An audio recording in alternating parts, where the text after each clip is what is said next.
New Brexit border rules risk the UK's food shortages as produce may spoil before its arrival. We're going to read into this more from this exclusive from iNews, you guys. Let's go.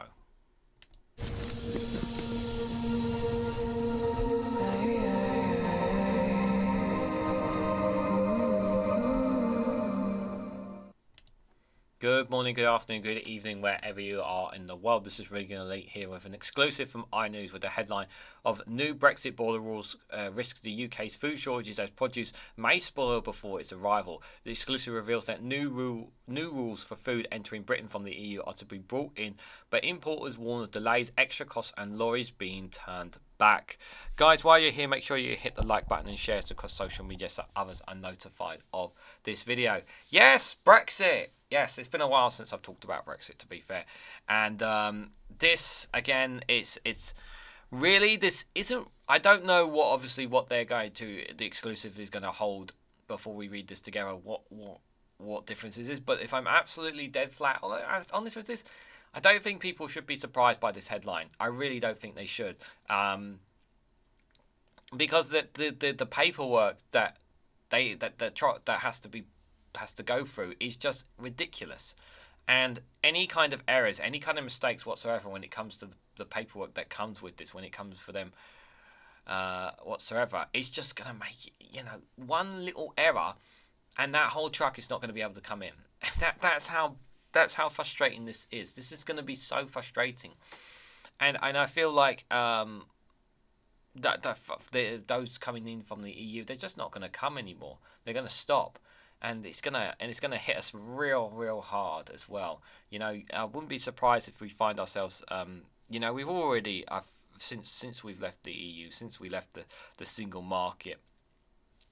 We obviously we don't obviously the doors have always been wide open on the border with Cali when it comes to exports. Yeah, we've left those doors open because obviously we're too scared to have these import checks.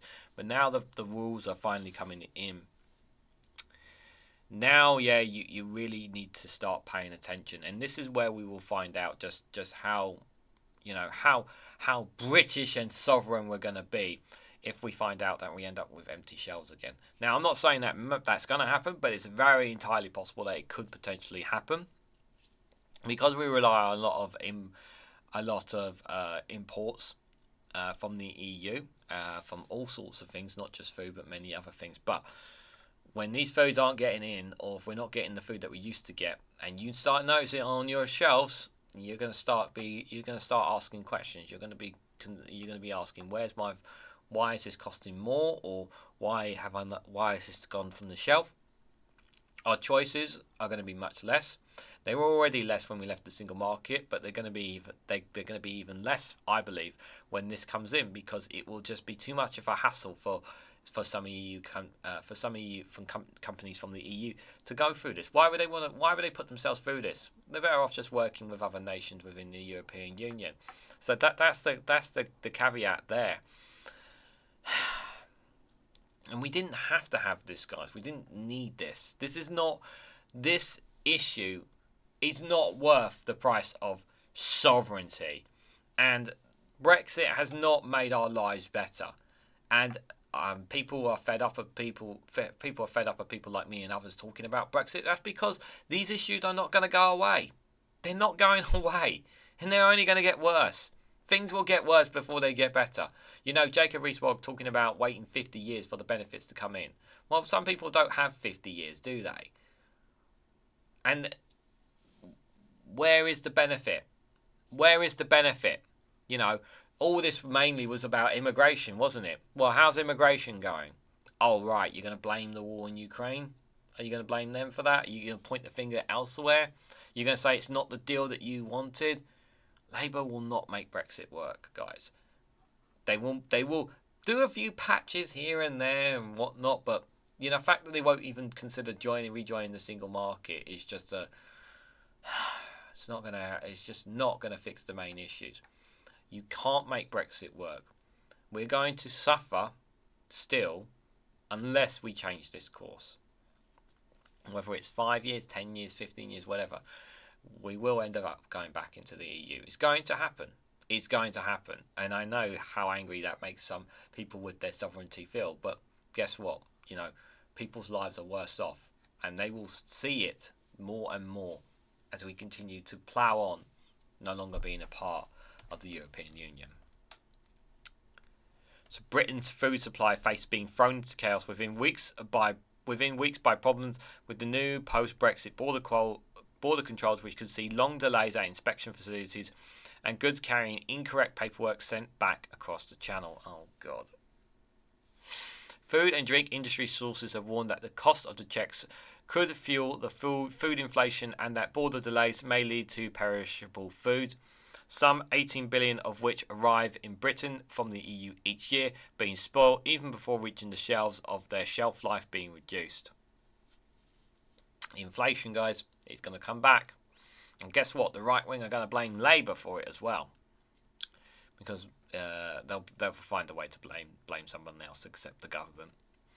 With just 6 weeks to go before the new custom rules for food stuff entering Britain from the continent starts to be enforced by the end of April, importers and haulers have complained of critical gaps in Britain's new state-of-the-art customs system, ranging from wholly inadequate to inspection facilities to a lack of clarity on issues, including fees that could add as much as $1,200 to the cost of a single truckload of goods. A growing list of European Union-based food companies said they have already reduced the range of goods being sent to the UK, or in some cases, given up because of the new border bureaucracy. And this is exactly it. You may have noticed that some things that we used to have that we don't have, then they stop turning up because they're not going to bother with it. Why would they go through this? It's not worth it for them. It's not worth it for the EU companies. And everybody, and I can just see someone saying in the chat, well, we've got British food. Yeah, well, not everybody wants to have British food. Some people like having stuff from the EU. It's our biggest market right next to us. And then now someone said, well, we can just get more Indian food. We'll just get some more Japanese and Chinese and Indian. We'll get some stuff from America as well. We'll find ways around it. And it's just like, dude, they're right next door to us. Like, why would we want to put up barriers, impose these barriers on ourselves? Consumers consequently face reductions from a range of some products, ranging from meat and sausages to cheese and fish, being offered on shop shelves, as well as interruptions to supply as retailers and importers try to replace continental producers, no longer willing to be able to send goods to the UK. There is also a concern that any large-scale rejections of goods could lead to congestion at ports and lorries being turned back. Yeah, so like I said, you could create a backlog here on the other side of France. From Calais side, there could potentially be a backlog, which means could be even more problems if obviously there's any issues with the paperwork as well. Health checks on medium risk animal and plant produce, ranging from Spanish ham and French cheese to Dutch bulbs. I don't know, that's a new one to me. Entering Britain from the continent, which have been delayed 5 times since Brexit in 2021, were finally put in place under a soft launch of new customs systems on the 30th of January. Remember, that was the first stage, the 30th of January. The end of April is the second stage, and then there'll be another stage in October, I believe. Correct me if I'm wrong. But this is in stages, these export checks. Slow, because they can't do it all at once. It's got to be in stages for it to make work. It's very important for them to make that distinction. Since then, EU exporters have been offered guidance on any faults with new paperwork required to comply with the UK rules, but from the 30th of April, those regulations will start being enforced if they require documentation is found to contain errors, meaning consignment could be subjected to delays, additional inspections, or simply not allowed entry to Britain. It is understood by I that as recently as 3 weeks ago, up to 30% of the documentation now required for food and horticultural imports from entering the UK from the European Union was being administratively rejected at the border because of mistakes in the paperwork. So already there's already mistakes in the paperwork. If the same errors are presented when the system goes live on the 30th of April, industry bodies have warned that consignments could be declared as a breach of import rules and potentially barred from entering the country. The Cold Chain Federation, the CCF, which represents an industry bringing some 20,000 fresh loads of fresh frozen produce into the UK from Europe every week told the IA that his concerns were so serious that he wants to see the implementation of the inspection regime delayed until October. The thing is that no matter what kind of system is in place, it's still going to cause a massive headache. It's going to cause a massive headache. Delaying, even if whether you're putting it in now or you're kicking the can down the road, either way, the Cold Chain Federation, just like many industry businesses, don't want these checks. We don't want these checks, but we don't have any choice because we're not part of the EU single market. That's the problem. Not being part of the single market is the reason why we are in this mess. Okay? Not being a part of it. But sovereignty, Phil Fluck, Chief Executive of the CDF, said it may be that consignments are rejected. If that is the case, you're looking at vast amounts of wastage. Yep, so, supposed to be reducing our wastage. We're going to be wasting a lot of food and produce. EU producers who won't want to import to the UK, and haulers who will be wondering what it's going to take on the cost of waste products in the back of the lorry. And finally, you're looking at retailers who will never receive that product in order to put it on the shelf. All in all, it's not a great picture. Yeah, all these things add into it. It's going to detract EU companies from working with us. It's going to put off haulier truck drivers will not want to put up with it, and again, less products on the shelf. All these things are going to add up, and you're going to notice it over time from the end of April going forward. Yeah, you will slowly start to see these things. You will either see new products and new produce coming from things from outside the UK, which will cost us more, and stuff that we used to get from the EU. Yeah, there'll be massive food inflation for it because of how much of a headache it is for companies to get them in. And in some cases, we won't get them at all because companies will look at it and say, it's not worth it to us. It's not worth it. And they will turn around and say, you need to pay us more for us to come into your country. Is what they'll say. We want to work with the UK, but you guys have got to pay us to get through all this red barrier now because it's not worth it to us. The system has already impacted availability of some goods. It is understood that one Danish cheese manufacturer has said in recent days that we will no longer supply the UK with Scandi chicken, an importer from Scandinavian foodstuff, whose clients include IKEA and Ocado. Sorry, I can't say that word. It was struggling with supply of customers' favourite rest sausages or your most missed stinky cheese. Because suppliers have been pulled off by the new red tape, in an online statement, the company said it could not force suppliers to take on a task form of filling to supply the British market. It's much easier for them to just send things to the rest of the UK than to bother with 50 packs of cheese bound for the UK. Particular concerns have been raised about the qualities of faulty documentation being presented under the new system, known as the Border Target Operation Model, the BTOM. Imported foodstuff and plants from the EU classified as medium risk, including German ham, French cheese, and fish such as oysters, must now arrive in the UK border with 24 hours notice and be accompanied by a health and hygiene paperwork, including a document known as the Export Health Certificate, EHC, which needs to be signed by a vet or health official in the exported country.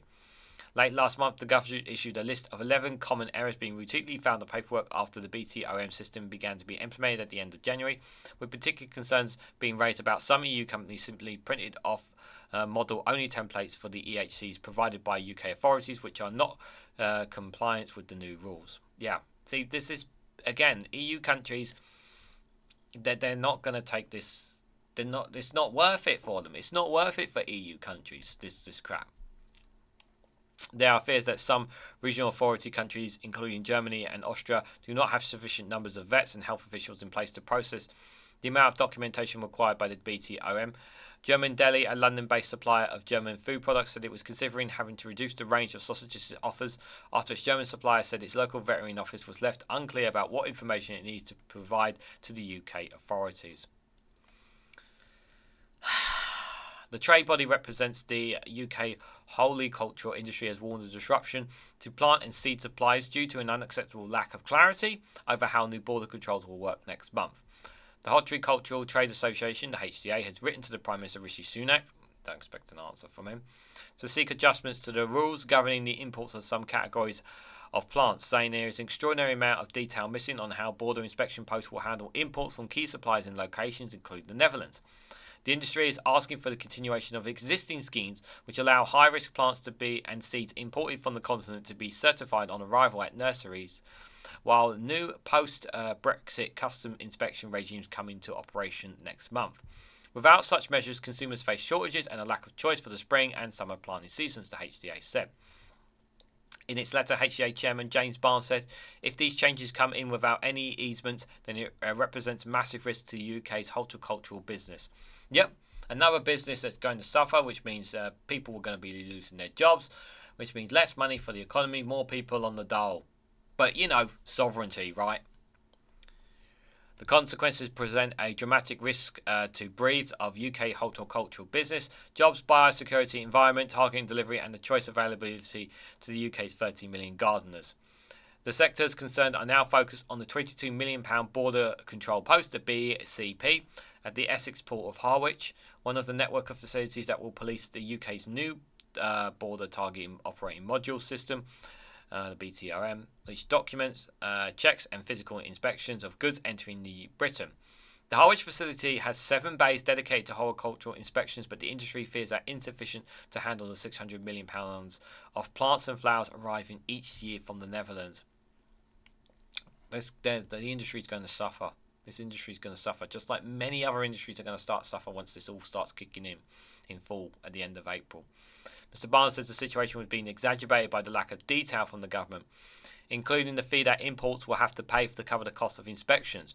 He wrote, there's an extraordinary amount of detail missing on how BCPs will work and operate when handling high-risk plants. Without answers and clarity, without any of these processes being able to properly test it in April, it is unacceptable and irresponsible to proceed as the government intends. The Department of Environment and Rural Affairs has insisted it has sufficient infrastructure to meet the expected demand from inspectors. A spokesperson said our border control posts have sufficient capacity and capabilities, including for temperature and controlled consignments, to handle the volume and type of expected checks, and the authorities will be working to minimise disruption when these checks are introduced. Excuse me. So they say, guys. So they say. But do you honestly believe this government? Especially after 14 years. Do you guys honestly think that? I don't think so. It is understood by the eye that a meeting between UK officials and industry bodies last month, it was revealed that 20 to 30% of the documentation being submitted to the BTRM system contained faults that meant it would have been rejected once the formal documentary identity and physical checks on cargoes are introduced next month. The result is growing concerns that officials will have to reject cargoes once they reach key ports such as Dover.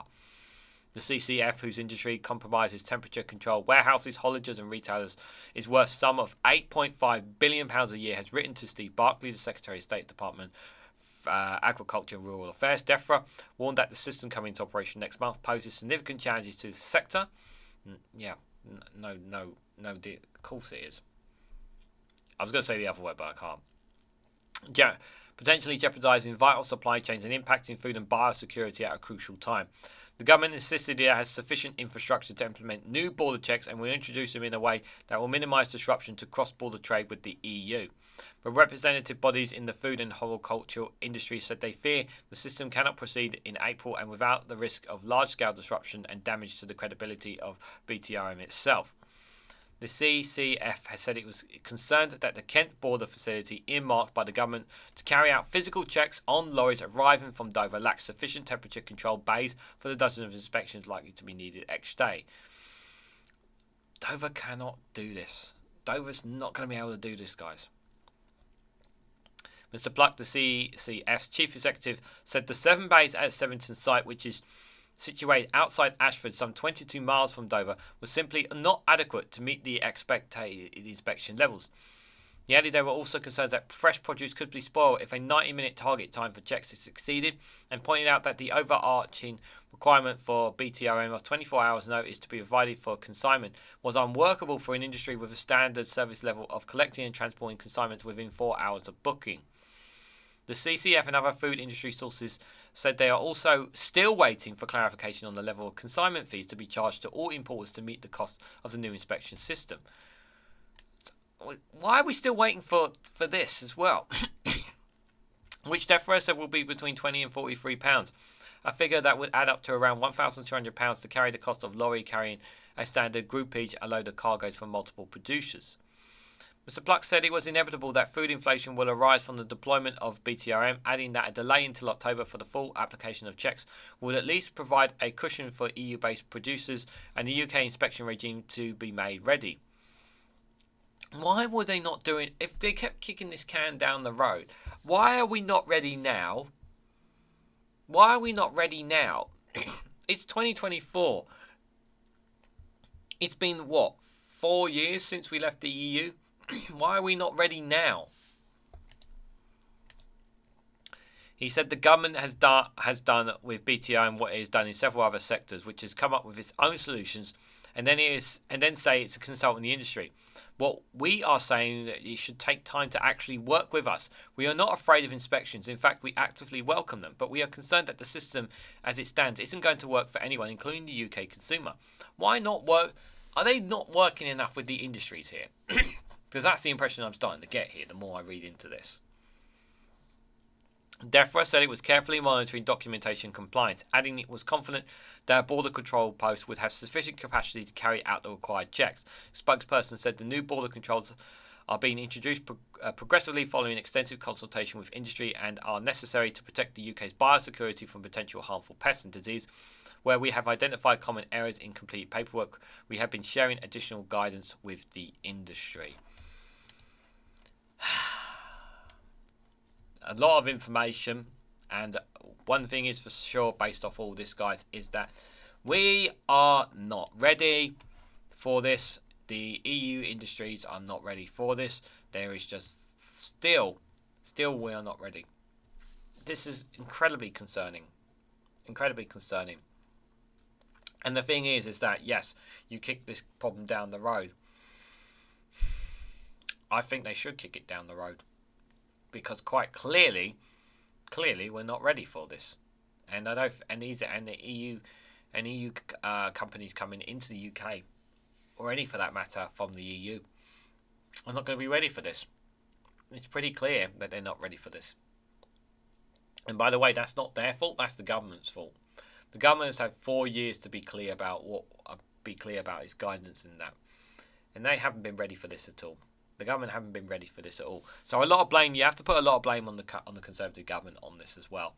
But like all this red tape, guys, it's just like we did not need this. For sovereignty, this is what we wanted, isn't it? This is what we wanted, you know. I mean, it's just not right, guys. Why would we impose these sanctions on ourselves? Why would we put this on ourselves? Yeah. If this generally comes to pass, if it generally comes end of April, and these come through, and you find yourselves, food is going to cost more, things are going to cost more, and you're just going to be shaking your head thinking, you know, what's being done here? I mean, we are already in this country. Things already cost a lot. Yeah, we have a cost of living crisis. Let's remind ourselves of that. Yeah, it already costs an arm and a leg, when it comes to buying certain stuff on the shelf, as it is. Because everything's gone up. But it could go up even more at the end of April because of these. And it's because of the system that they have in place. Even if this system was perfect, let's just say that hypothetically they had everything in place and the system was perfect, right? Or close to perfect. Even if it was perfect, it's still barriers. It's still barriers to exporters coming in, and we rely so much on them. We really do. It's still imposing trade barriers on ourselves. No matter how perfect the system or unperfect or flawed the system is, we're still imposing sanctions on ourselves. And we are going to be turning away companies once these come into place. And guess what? If 10, 20, 30 years, whenever it may be, that we decide to rejoin the single market, they're not going to be so keen to come back. They're not going to come back. They're going to move on. Because that's what businesses do. They don't stick around waiting. They move on. They look for the next investment. They look for the next place where they can make money. Britain is not going to be the place to come and invest. If we're going to keep imposing sanctions and barriers on ourselves, making it difficult for people. And this is really, really important to understand. But I'm sure this will not be the last time I talk about this. So what do you make of it? What do you make of these new Brexit border rules that are going to come in at the end of April? Is kicking the can down the road going to solve the problem? If it was kicked down the road, do you think that necessary arrangements and checks will be enough? What do you guys honestly think about all of this? Let me know your thoughts about it in the comments section down below. If you found this video interesting, please hit the like button. We greatly appreciate it. Share it across social media so others are notified of this video. And subscribe because it really does help support the channel. And if you want to go one step further and financially support me in the work I do here, you can do so by becoming a YouTube member for as little as 99p, or join me on Rumble or Patreon for exclusive content there as well. Thanks so much for watching, guys, and I hope to catch you all very, very soon.